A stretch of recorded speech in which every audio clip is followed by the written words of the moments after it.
Este contenido fue desarrollado por la Asociación Economía, Sostenibilidad e Interseccionalidad AESI, ONG peruana. Bienvenidos a El Debate.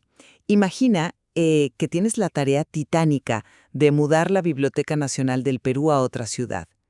Tienes básicamente dos opciones. La primera es construir una inmensa autopista exclusiva para que miles de camiones lleven los libros a toda velocidad. Una obra faraónica, digamos. Exacto, una locura logística. Y la segunda opción es diseñar un sistema pero tan inteligente, que se da cuenta de qué libros ya existen en la otra ciudad y solo envía, no sé, las páginas nuevas o revisadas.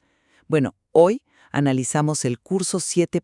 Uso de la nube, enfocándonos en la mecánica de subir y descargar archivos específicamente en el Perú. Un tema vital hoy en día. Totalmente.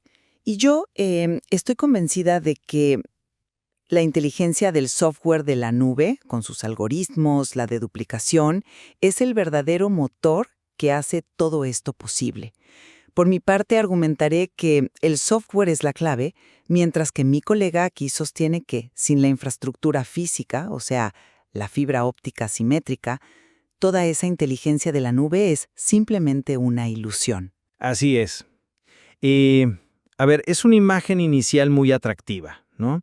Porque a todos nos encanta la idea de que el software puede optimizarlo absolutamente todo. Pero la realidad empírica es otra. Si la carretera que tienes para enviar esos camiones restantes es un camino de tierra estrecho, en medio de la geografía andina, los camiones se van a quedar atascados en el barro, por más brillante que sea tu inventario virtual. Y ese es precisamente el centro de nuestro diálogo de hoy. Al evaluar cómo interactuamos con la nube, especialmente en un país con tantos contrastes geográficos y tecnológicos como el nuestro, la pregunta es, ¿qué es más importante? ¿El tubo físico por donde viaja la información o la inteligencia que gestiona esa información? Y el contexto peruano es fascinante para aterrizar esto, la verdad. Es la definición misma de una paradoja tecnológica. Por la adopción digital. Exactamente.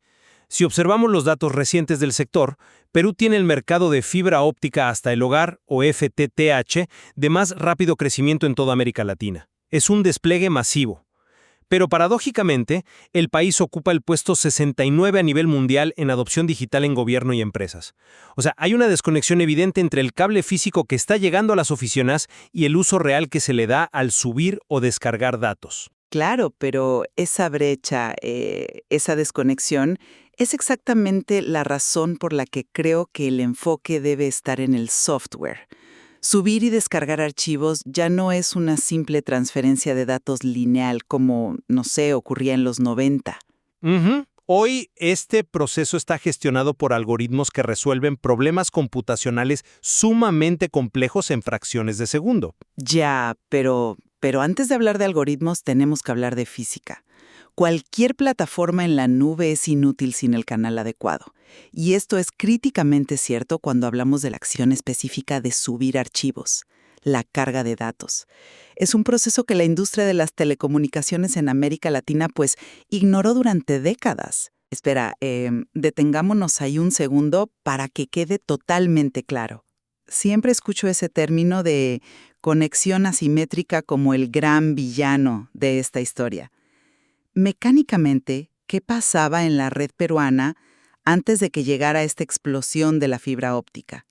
O sea, ¿por qué subir un archivo era un proceso tan doloroso? Es una excelente pregunta. Tradicionalmente, las conexiones de Internet a través de cables de cobre o redes coaxiales se diseñaban bajo una premisa básica. El usuario es un consumidor pasivo. Solo recibe información. Exacto. Asumían que tú ibas a descargar páginas web, ver videos o bajar música. Por lo tanto, de todo el espectro de frecuencias del cable, le asignaban quizás un 90% a la vía de bajada, a la descarga. El carril de subida, a la carga, era minúsculo. Un carril de tierra al lado de una autopista. Tal cual. Entonces, cuando intentas subir un archivo pesado, digamos, enviar una base de datos de 2 gigas a través de WeTransfer o un video adjunto de 25 gigas usando iCloud Mail Drop, te enfrentas a un cuello de botella físico. La señal eléctrica simplemente se satura. Claro. Y es por eso que destaco el rol de la infraestructura física actual.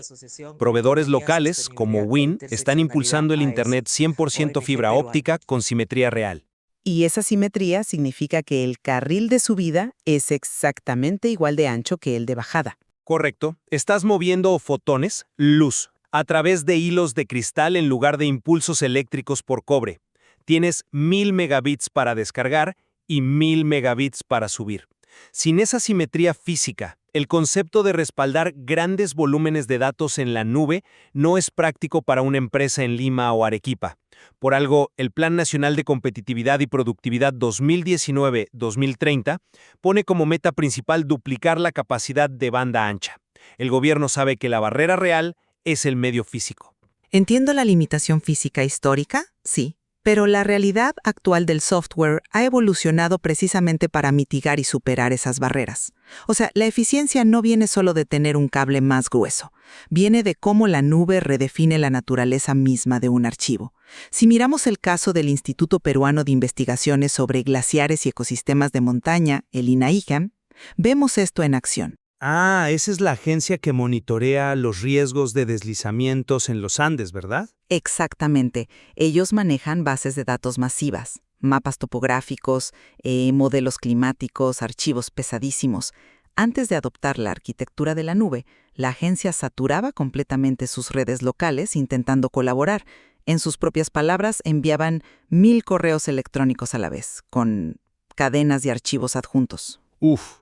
Y me imagino que los conflictos de versiones eran una pesadilla. El clásico documento final versión 3 definitivo.pdf. Una pesadilla absoluta. La red colapsaba no solo por el ancho de banda, sino por la arquitectura ineficiente de mover el mismo archivo completo una y otra vez. Pero al migrar a la nube y empezar a compartir estos datos, redujeron sus costos operativos en un 80%. ¡Wow! 80%. Material de oficina y servidores locales. Y aquí está el núcleo de mi argumento. La magia no ocurrió porque de repente tuvieron fibra óptica mágica. Ocurrió por cómo plataformas tipo Google Drive o OneDrive gestionan el archivo mediante la deduplicación. ¿Y cómo argumentas que eso supera el problema físico del ancho de banda que acabo de mencionar? Porque la deduplicación cambia las reglas del juego por completo. Cuando compartes un archivo en estas plataformas, no estás subiendo y bajando la información 1000 veces por el cable. El algoritmo lee el archivo y dice, un momento, estos datos exactos ya existen en mis servidores. Ya veo por dónde vas. En lugar de obligarte a subir los 2 gigas de nuevo, crea un enlace virtual, un puntero a esa única fuente de verdad. ¡Boom! El archivo está en la nube de forma instantánea. El software eliminó la necesidad de usar la autopista física. A ver, es ingenioso, pero no me convence esa visión tan optimista cuando la aplicamos a la operatividad diaria, especialmente en la sincronización. Mencionas Google Drive, pero hablemos de herramientas como Dropbox, que ofrecen copias de seguridad automáticas y recuperación de archivos de hasta 180 días. Esto exige un flujo constante de datos. Es cierto, Dropbox mantiene un monitoreo en tiempo real de tus carpetas. Y ahí está el problema. Significa que la aplicación en tu computadora está constantemente buscando el más mínimo cambio e intentando empujar esos datos a sus servidores. Si tienes a un usuario, digamos, en una zona rural del Perú, intentando trabajar con un proyecto de video grande, ese flujo constante choca de frente contra el muro del ancho de banda de sumida. El algoritmo de la nube no puede compensar la falta de conectividad. Si el tubo es estrecho, la promesa de la copia de seguridad en segundo plano se rompe y la red local se congela. Bueno, volvamos a mi analogía inicial por un momento. La infraestructura de fibra óptica es la autopista, ¿sí? Pero los protocolos de sincronización de la nube son el control de tráfico inteligente. Sin el control de tráfico, incluso la autopista más ancha se congestiona fatalmente. Tu ejemplo de Dropbox asume que el software es, digamos, tonto, y sube el archivo de video completo cada vez que el usuario hace un cambio. Pero mecánicamente eso no es lo que sucede hoy. Ah, ¿te refieres a la sincronización a nivel de bloques? Exactamente, la famosa sincronización delta. Para quienes no están familiarizados con el término, esto es una genialidad de la ingeniería de software. Las plataformas modernas no agarran un video de 5 gigas que acabas de modificar y lo suben entero por tu red de cobre o de fibra. El software divide internamente tu archivo en miles de fragmentos minúsculos. Le asigna un código matemático único a cada fragmento, un hash criptográfico, y lo compara con lo que ya está en la nube. Identificando exactamente qué bloque cambió. Así es, si tú editaste, no sé, los últimos 10 segundos de ese video pesado, el algoritmo aísla esos megabytes específicos y solo sube esos fragmentos. Está multiplicando virtualmente tu ancho de banda porque reduce drásticamente la carga útil que tiene que viajar por el cable. Además, esto resuelve el problema de múltiples usuarios colaborando en Perú. Herramientas de este curso 7 crean entornos donde la edición ocurre en el servidor, no en tu máquina local. Esa orquestación es lo que salva la red de colapsar, así tengas 10 o 1000 megabits por segundo. O sea, es una explicación brillante de cómo la sincronización delta funciona para cambios incrementales, te lo concedo. Pero aquí hay una trampa lógica en la que solemos caer al hablar de estas mecánicas de la nube. ¿A qué te refieres? A que para que exista esa primera versión en la nube, para que el algoritmo pueda comparar esos fragmentos matemáticos, el archivo base original, en toda su pesada gloria, tiene que viajar por la red. Claro, la carga inicial, el seeding. Exacto. Y esto nos lleva al impacto de la escalabilidad empresarial en nuestro mercado. Cuando una empresa peruana decide migrar sus operaciones a la nube, no está subiendo un archivo de Word modificado. Está subiendo terabytes de datos históricos, sistemas de contabilidad, bases de datos inmensas de clientes. Durante esa carga primaria gigantesca, no hay sincronización delta que te salve. Estás a merced absoluta de la infraestructura física. Es un desafío, sin duda. Es el peaje de entrada. Pero una vez que cruzas ese umbral inicial, la nube demuestra una superioridad y una resiliencia que el hardware físico jamás podría igualar. Pensemos en el impacto real, lo que logró Red Salud en Perú durante la pandemia. Bueno, sí, eso fue un crecimiento sin precedentes. Tuvieron que escalar de 80,000 afiliados a más de 2 millones. 2 millones. Gestionando descargas y cargas masivas de historias clínicas, recetas, atenciones por telesalud y todo en cuestión de semanas. Lograron esto aprovisionando recursos en la nube mediante modelos de servicio sin desarrollar costoso software interno. Usando las arquitecturas IaaS, SaaS, PaaS. Exacto. Y déjame explicar esos términos brevemente para que la dimensión de esto quede clara. En lugar de comprar servidores físicos e instalarlos, infraestructura como servicio, o IaaS, significa que alquilaron el poder de computación bruto en la nube. Y software como servicio, SaaS, significa que usaron programas que ya estaban listos, pagando solo una suscripción. Si hubieran dependido de comprar hardware físico, importarlo a Perú, instalarlo en Lima, la pandemia habría terminado antes de poder atender a la fracción de esos pacientes. Nadie niega el mérito empresarial de pasar de un gasto de capital fijo a un gasto operativo flexible. Las empresas como el fabricante de bebidas Grupo AGE redujeron sus costos de infraestructura en un 30% haciendo exactamente eso. Pagar solo por los datos que procesas y tus modelos analíticos es brillante. Totalmente. Sin embargo, yo cuestiono profundamente la resiliencia de esta dependencia absoluta en un país con una orografía tan compleja como la peruana. ¿Dependencia en qué sentido? A que la nube crea un punto único de falla sumamente frágil para el usuario final. Subrayo que para que esa maravillosa arquitectura IaaS o SaaS de Red Salud funcione, el enlace de fibra óptica debe estar garantizado, 100% disponible. ¿Qué pasa en una posta médica en una provincia remota de los Andes cuando un deslizamiento que irónicamente podría estar monitoreando el INAIGEM corta la troncal de fibra óptica? Bueno, se pierde el acceso en tiempo real, claro. El software se vuelve inaccesible. Por más inteligente que sea el algoritmo, no hay archivo clínico que descargar. No hay receta que subir. La posta médica se queda operativamente a oscuras. Por eso insisto tanto. La red de fibra y la conectividad física siguen siendo el elemento vital. Si cortas la fibra, la nube simplemente deja de existir. A ver, es un riesgo operativo válido, no te lo niego. Pero incluso si asumimos que hay caídas temporales de red, hay un factor inherente al proceso de subir y alojar archivos en la nube que justifica correr ese riesgo. la seguridad y la regulación. Ujú. Cargar datos confidenciales a la nube hoy en día es matemáticamente mucho más seguro que almacenarlos en un servidor local bajo llave en la oficina. Ya, pero eso choca un poco con la percepción pública, ¿no? Mucha gente siente que si no pueden tocar el servidor donde está su información, pues es más vulnerable. Es un mito súper común, Este contenido pero fue la realidad desarrollado por la técnica es Asociación opuesta. Economía, Cuando subes Sostenibilidad un e archivo en el Interseccionalidad contexto del AESI, curso 7, ONG los datos peruana. no viajan en texto plano. Viajan a través de túneles cifrados y se almacenan bajo protocolos de encriptación de grado militar, como el famoso AES 256. Claro. Ninguna empresa peruana promedio o posta médica tiene el presupuesto millonario para implementar la seguridad perimetral, la autenticación y los equipos de ciberseguridad 24/7 que tienen estas plataformas. Eso es innegable a nivel técnico. Las grandes tecnológicas tienen mejores defensas. Y en el contexto peruano, esto no es solo una buena práctica, es un mandato legal.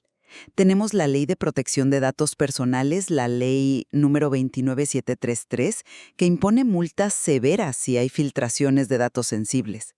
Y más recientemente, el Banco Central de Reserva del Perú, el BCP, emitió la resolución 10-2022. Ah, sí, la que reglamenta el uso de la nube para el sector financiero y entidades supervisadas. Exactamente. Y la razón por la que el regulador exige y permite esto es porque el software de la nube ofrece auditorías automáticas, controles de acceso y cumplimiento en tiempo real. Cuando tú subes la foto de tu DNI a la aplicación de tu banco para abrir una cuenta, ese archivo entra en una bóveda criptográfica gestionada por software avanzado. Esa protección de la información la provee la inteligencia de la nube, no el cable de fibra. Acepto tu punto sobre la seguridad, sin duda. Y el cumplimiento de la Ley 29733 es vital. Pero, ya que hablamos de grandes arquitecturas y normativas, quiero añadir una perspectiva crucial sobre la que rara vez reflexionamos al hacer clic en subir archivo, y tiene que ver con la sostenibilidad ambiental. ¡Qué interesante giro! ¿Sostenibilidad en qué sentido? En que a menudo olvidamos que cada byte transmitido, cada archivo cargado, consume energía eléctrica real. Y aquí hay un dato del análisis del sector que es asombroso. Consolidar la carga y descarga de archivos en nubes públicas altamente eficientes tiene el potencial de reducir las emisiones de CO2 de los centros de datos en el Perú en un 44%. Mecánicamente posible que subir mis archivos a una granja de servidores masiva contamine un 44% menos que simplemente guardarlos en el cuartito de servidores de mi oficina en Lima. Todo se reduce a un concepto llamado efectividad del uso de energía, o PUE por sus siglas en inglés, y a la tasa de utilización de los servidores. A ver, imagina el típico cuarto de servidores de una empresa mediana en Perú. Tienen un aire acondicionado comercial funcionando al máximo todo el día, toda la semana, para enfriar 3 o 4 máquinas que la mayor parte del tiempo están inactivas, operando al 10% de su capacidad, simplemente esperando que alguien necesite descargar un archivo. Es un desperdicio de energía brutal. Enorme. Ahora compáralo con un centro de datos de la nube pública. Utilizan sistemas de refrigeración de última generación o inteligencia artificial para optimizar el flujo de aire. Además, un solo servidor físico hace el trabajo de cientos de servidores tradicionales, operando al 80 o 90% de eficiencia. Así es como, al migrar esa carga a la nube, estamos hablando de evitar la emisión de unas 38,000 toneladas métricas de CO2 anuales para el año 2038. Es un impacto climático enorme, simplemente cambiando dónde alojamos los archivos. Sí, alinea directamente esta acción cotidiana con las metas climáticas del país. Pero, y aquí regreso con fuerza a mi postura central. Esta transición hacia la sostenibilidad solo es posible si podemos apagar esos servidores ineficientes en las oficinas locales. Y la condición absoluta para que una empresa en Trujillo o Cusco apague su servidor y confíe en la nube es tener un enlace de fibra óptica simétrica que no falle. La sostenibilidad de la nube pública depende de que primero enterremos millas y millas de cables de fibra óptica por todo el Perú. Entiendo tu postura perfectamente, y es fascinante cómo ambos elementos se entrelazan al final. Pero si me pides que resuma mi perspectiva sobre este curso 7, uso de la nube, Me mantengo firme en que el verdadero salto de valor reside en la plataforma de software. Al final del día, la fibra óptica es un conductor inerte, solo mueve fotones de un punto A a un punto B. Es un conductor muy rápido, hay que decirlo. Rapidísimo, pero mudo. Es la inteligencia de la nube la que toma esa conectividad cruda y la convierte en valor.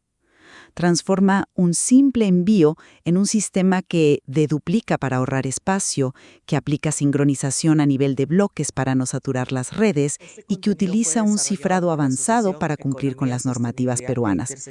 Como vimos con INAGEM y Red Salud, es la arquitectura de la nube la que permite escalar operaciones de esa manera.